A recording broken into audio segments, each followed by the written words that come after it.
C'est en 12 000 avant Jésus-Christ que des ovnis auraient été aperçus pour la première fois dans le ciel. Depuis, des milliers de personnes à travers le monde disent avoir été témoins de phénomènes étranges et inquiétants. Ces rencontres du troisième type ont été considérées par beaucoup comme un tissu de mensonges. Jusqu'à la découverte d'un livre mystérieux dans les années 1980, le Blue Planet Project, le projet Planète Bleue. Cet ouvrage révèle les sombres projets du gouvernement américain qui aurait tenté de dissimuler au monde la venue de ces extraterrestres sur notre Terre, ainsi que sa probable collaboration avec eux. On a découvert des projets où les humains et les extraterrestres travaillent main dans la main. Certains pensent que ce livre renferme littéralement un authentique guide de survie face aux extraterrestres. Ce livre est clairement la Bible du complot extraterrestre. C'est terrifiant. Aujourd'hui, nous allons vous dévoiler tous les secrets du projet Planète Bleue. La machine est en marche. Des dossiers restés confidentiels pendant des décennies et décrivant des manifestations extraterrestres ont été rendus publics. Nous allons révéler le contenu de ces documents et découvrir ce que le gouvernement américain voulait cacher. C'est à suivre dans Alien Files, l'émission qui perce à jour les plus grands secrets de la planète Terre. Le projet Planète Bleue recense 160 races extraterrestres différentes et décrit les technologies et les infrastructures souterraines utilisées par les extraterrestres sur Terre. Un ensemble d'informations que le gouvernement aurait tenté d'étouffer. Si ce projet Planète Bleue est réel, alors il va complètement transformer notre vision de l'univers. Nous ne sommes plus au centre du monde. Si le projet Planète Bleue dit vrai et qu'il y a effectivement eu une campagne de désinformation de la part du gouvernement, alors quand tout cela a-t-il commencé? 16 juillet 1945, à 55 km au sud-est de Socorro, au Nouveau-Mexique. Peu avant 5h30 du matin, une violente explosion secoue tout le sud-ouest des États-Unis. Le souffle atteint les 3 km de diamètre et rase 13 km² de désert. Il s'agit de l'essai nucléaire de Trinity et il marque le début de l'ère atomique. Les projets comme Trinity et même les bombardements d'Hiroshima et Nagasaki ont eu un impact énorme sur nous, mais aussi sur tous ceux qui pouvaient voir notre planète de loin. Ces explosions étaient tellement énormes qu'elles étaient parfaitement visibles depuis l'espace. Quiconque se trouvait à proximité de la Terre les a forcément vues. Dans les années 1940, après les premiers essais nucléaires, des ovnis ont commencé à faire leur apparition dans le ciel et à s'intéresser de plus en plus à ces nouvelles décharges d'énergie. 8 juillet 1947. Presque 2 ans jour pour jour après l'essai de Trinity et à 250 km seulement du site, une des plus célèbres manifestations extraterrestres de l'histoire est sur le point de se produire. Pourquoi les extraterrestres sont-ils venus à Roswell? Il y avait une base de l'armée de l'air américaine à Roswell, avec des avions B-29 qui avaient lâché des bombes atomiques sur Hiroshima et Nagasaki. C'était la première base nucléaire de l'armée. La chaleur qui a émané des explosions a-t-elle pu fournir aux extraterrestres un indice de la présence d'humains sur Terre? Ces extraterrestres ne sont pas venus nous chercher. On les a appelés en faisant exploser nos armes nucléaires. Donc on récolte ce qu'on a semé. Le lien entre notre utilisation des armes atomiques et ce premier contact extraterrestre ne sera pas établi avant la découverte du mystérieux projet Planète Bleue, une trentaine d'années plus tard. Ce livre révèle l'existence d'expériences, d'enlèvements et de villes extraterrestres souterraines. Et tout cela à l'insu de la population. Le projet Planète Bleue est une compilation de notes d'un individu qui a été témoin de la collaboration entre les extraterrestres et le gouvernement. C'est un objet sacré, la Bible du complot extraterrestre. Ceux qui croient à l'authenticité de ce livre pensent qu'il a été écrit par un scientifique appelé Jefferson Sousa. Cet homme aurait participé à des projets ultra confidentiels et son statut au sein de l'armée lui aurait permis d'avoir connaissance de tous les secrets militaires. Il dit tout dans ce document. Il passe en revue plus de 160 races d'extraterrestres venus sur Terre. Il explique pourquoi ils ont mutilé du bétail, pourquoi ils ont enlevé des humains. Mais Jefferson Sousa n'a jamais été retrouvé. Personne n'a été en mesure de parler avec lui, et encore moins de prouver qu'il a même existé. On ne sait pas s'il travaillait pour le gouvernement ou l'armée.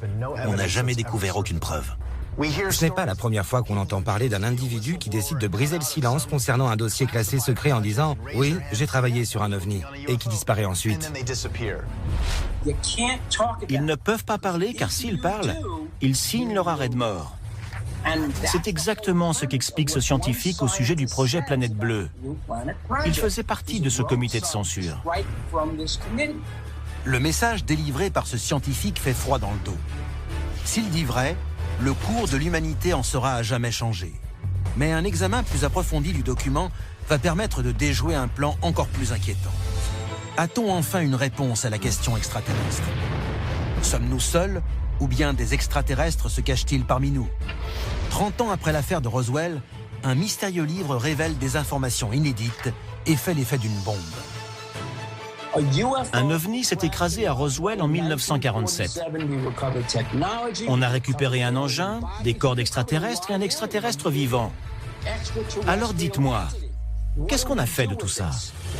À l'issue de la Seconde Guerre mondiale, le président Truman signe le National Security Act, un dispositif qui permet au gouvernement américain de mener des opérations secrètes sans en informer la population. Il est encore en vigueur aujourd'hui. Dossier déclassifié, le gouvernement fantôme. Le gouvernement américain ne dispose d'aucun élément prouvant une quelconque forme de vie à l'extérieur de notre planète, ni l'existence de contact entre des extraterrestres et les humains. En outre, aucune information crédible ne suggère que des preuves aient été cachées à la population. On nous a caché la vérité sur l'existence des extraterrestres, sur nos connaissances sur eux, sur notre travail avec eux, sur notre emprunt des technologies extraterrestres. Personne n'a jamais dit un mot là-dessus. Le gouvernement a tout nié en bloc. D'après le projet Planète Bleue, le gouvernement américain a mis au point la plus grande campagne de désinformation de l'histoire, tout en essayant de découvrir ce que la technologie et les armes extraterrestres pourraient nous apporter. Mais c'est un travail qu'il n'a pas pu accomplir seul. Le projet Planète Bleue explique qu'il existe un ensemble de sociétés secrètes qui se sont intéressées aux extraterrestres et ont organisé les relations avec les extraterrestres venant sur Terre. Pour la première fois de l'histoire, le projet Planète Bleue met un nom sur ces sociétés secrètes. Le projet Red Light, un groupe militaire secret chargé de tester et piloter les ovnis retrouvés. L'équipe bleue, qui s'occupe de la récupération des formes de vie extraterrestres mortes ou accidentées. Et le projet Delta, un détachement spécial mieux connu sous le nom d'Hommes en Noir. Mais aucun groupe n'est plus célèbre que celui qui se cache derrière tous les autres, le fameux groupe Majestic, aussi surnommé MJ12.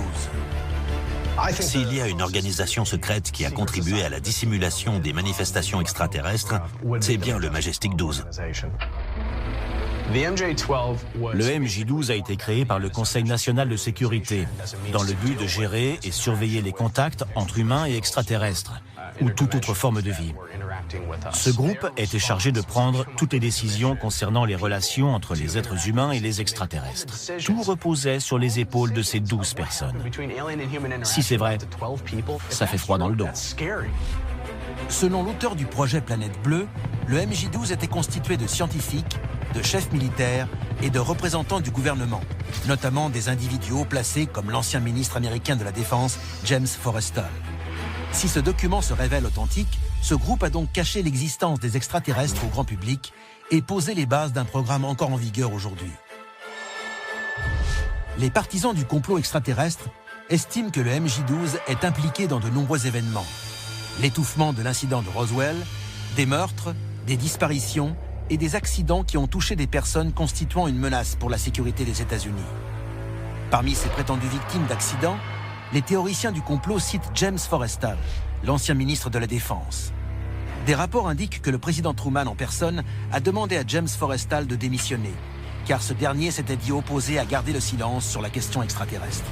Au matin du 22 mai 1949, James Forrestal est retrouvé mort après avoir mystérieusement sauté du 16e étage de l'hôpital où il avait été admis. La cause officielle de la mort est une simple chute accidentelle. Le gouvernement a toujours nié vigoureusement l'existence du MJ12. Mais 2 documents mis au jour récemment affirment pourtant que le MJ12 et son programme sont bien réels. Ils ont trouvé la preuve que ces groupes secrets existent bien. qu'ils sont toujours en service et qu'ils accomplissent exactement la mission qu'on leur a confiée, garder l'existence des ovnis secrètes tout en étudiant leur technologie. Je n'ai pas besoin d'y croire. Les preuves sont là. Et ce sont des preuves qui seraient recevables dans un tribunal. Et les révélations ne s'arrêtent pas là. L'auteur du projet Planète Bleue va encore plus loin. Dans les années 1940, des rapports faisaient état d'atterrissages extraterrestres. Ils étaient coordonnés par l'armée de l'air américaine. Et ils faisaient état aussi de traités signés avec diverses nations extraterrestres qui nous donnaient accès à leur technologie. Si je suis convaincu qu'on a eu des contacts avec ces espèces, c'est parce qu'à l'époque de ces expérimentations, l'industrie américaine a décollé. Ça a commencé dans les années 1940. Les gens disent que c'est à cause de la guerre, mais il s'agissait de technologies qui n'existaient pas auparavant. Comment est-ce possible? Les extraterrestres nous ont aidés à développer de nouvelles technologies. Mais qu'est-ce qu'on leur a donné en échange? Les extraterrestres sont-ils parmi nous? Et si oui, d'où viennent-ils? Et que veulent-ils? Dans les années 1980, un document inquiétant a commencé à circuler au sein de la communauté des partisans de la théorie du complot. Un document suggérant que des extraterrestres vivent en secret sur notre planète, le projet Planète Bleue. Ce livre décrit plus de 150 espèces d'extraterrestres ayant visité notre planète. Plus effrayant encore, il fournit un portrait très détaillé de ces races, comme si son auteur les avait approchées de près.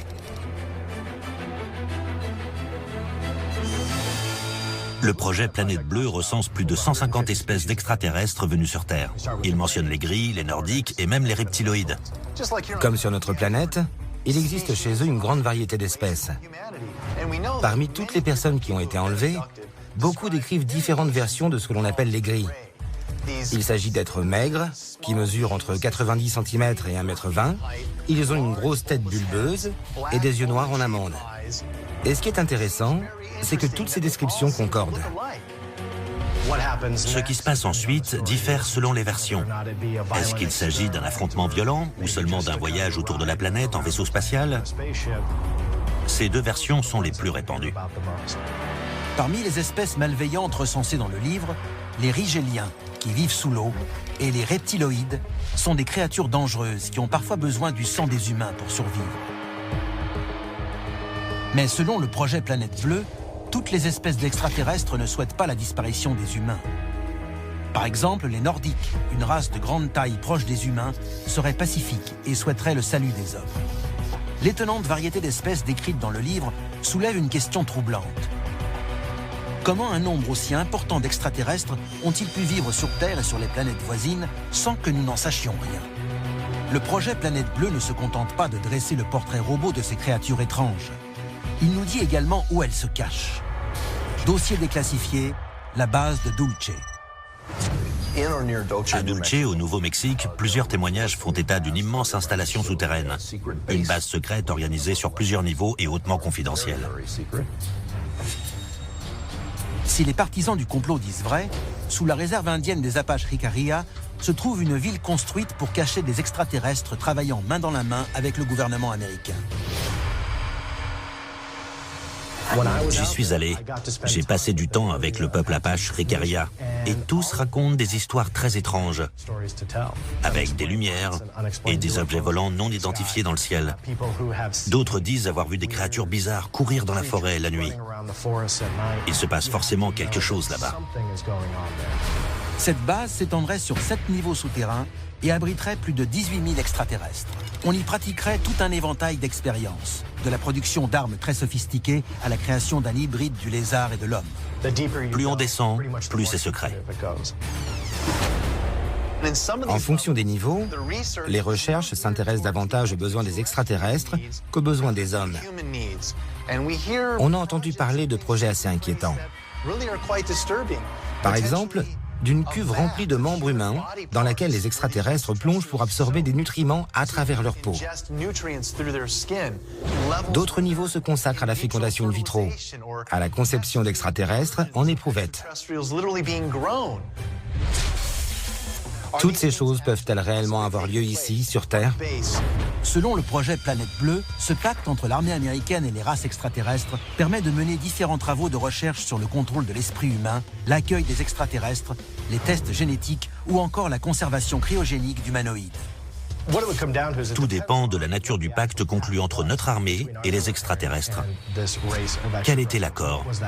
À qui appartient cette base? A-t-on eu le choix ou nous a-t-on forcé la main? On ne sait pas exactement comment ça s'est passé. Tout ce qu'on sait, c'est que ça s'est passé. On les a autorisés à enlever un certain pourcentage de notre population pour la recherche médicale et pour des expérimentations qui les intéressaient. Mais ce qui s'est passé, c'est qu'ils ont rompu le pacte et enlevé beaucoup plus de gens que ce qu'on avait prévu au départ. Des témoignages décrivent ces enlèvements comme extrêmement violents et terrifiants. On parle de victimes humaines. Si le projet Planète Bleue dit vrai, il pourrait s'agir de n'importe qui, y compris des gens de votre famille. Personne n'est à l'abri. Dans quel but ces expérimentations ont-elles été menées? Le projet Planète Bleue fournit une réponse troublante. L'auteur du projet Planète Bleue dit qu'il existe plusieurs explications à ces enlèvements, mais que la principale raison serait la reproduction. Des extraterrestres nous enlèvent et font différentes expériences, notamment des croisements avec des humains. Pourquoi ferait-il une chose pareille? Pourquoi croiser un humain avec un extraterrestre? La réponse la plus évidente et qui apparaît clairement dans le livre, c'est qu'ils essaient de sauvegarder leur espèce, ils essaient de se reproduire. Et dans ce cas, la vraie question est, que deviendront les êtres humains une fois que les extraterrestres seront parvenus à trouver ce qu'ils cherchaient? Le projet Planète Bleue évoque de terrifiantes histoires d'enlèvement et d'expérimentation. Mais le plus inquiétant est peut-être le sort que réservent les extraterrestres aux humains une fois qu'ils auront terminé leurs recherches.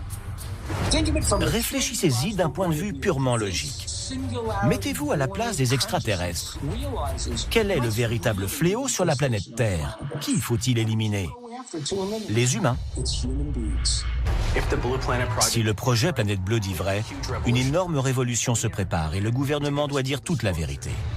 Le projet Planète Bleue est un authentique guide de survie face aux extraterrestres. Il renferme peut-être la clé de notre salut, mais seulement si on y croit. C'était Alien Files, l'émission qui perce les plus grands secrets de la planète Terre.